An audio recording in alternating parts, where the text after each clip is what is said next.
I am Slick Nick, your personal certified Enneagram coach.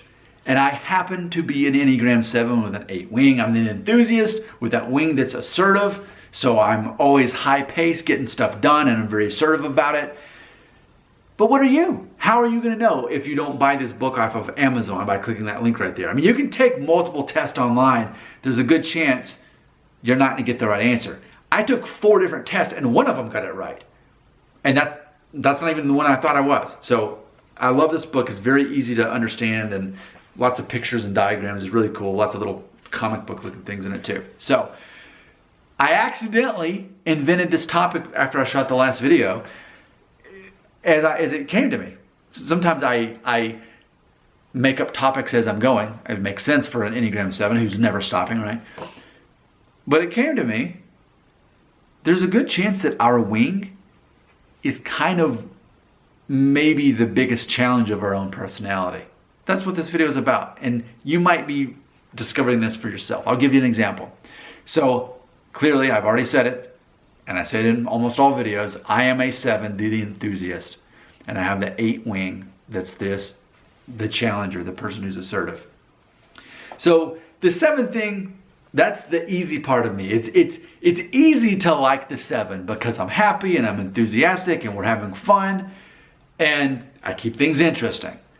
However, I've got my backup personality, my neighbor, the 8, who's the challenger. Now, a true challenger, that's going to be someone who's basically bossing people around, telling them what to do, taking charge of stuff, which is important, and we need people like that. We need people like that.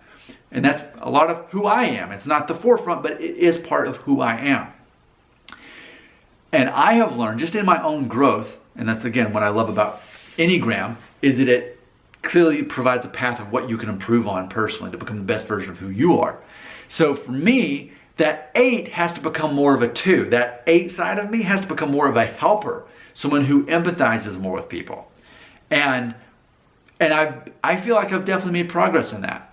But it's interesting though, if you live with me, if you're my wife or my kids, like that is the challenge with living with me, is I've got this pet monster, this 8 with me who wants to make decisions and say this is what we're going to do instead of asking what do all of you want to do. You know, this is hard for me because I just want to make decisions and get stuff done. So, but I noticed when I'm similar to my wife, we could look at this. I think the more challenging part of her living in this house is the 1 wing. So she's a 9. She's the peacemaker. She tends to go along with everything, and I keep things interesting for her. It's a great marriage combo there. But she does have a 1 wing. That's the perfectionist. That's the side that is everything's very cut and dry, very black and white. She has to make sure that our bed is made every morning when we wake up. If we stay somewhere in a hotel, it has to be really clean and really nice. So, you know, on an everyday basis, that tends to be the challenging part of her personality, is that wing.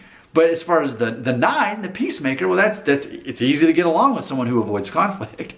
But when they're also caught up on all these little details, that can actually trigger specifically the 8 in me, who is already the challenger. So you put someone in front of me saying, here's the exact order it needs to be, and I'm like, oh, you're telling me what to do. So that's just a personal example. But imagine whether you're married or whatever relationship we're talking about here, whether it's a sibling or a parent, whatever, what I'm discovering is our wings might be the biggest trigger for conflict.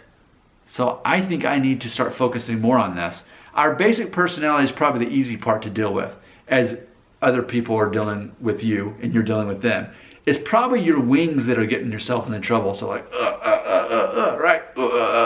Like that's probably the biggest part for growth. And I have already seen it in my own life as I've improved. And I've toned down that 8 wing and made it more of a 2 helper. And I think too, like my wife is learning to make her 1, which what's funny, the growth for a 1 is a 7, which is actually me, the fun guy. So we're learning to work with that. But man, what a blessing it is to understand Enneagram and have hope and have direction and actually already see results. Your comments belong right here.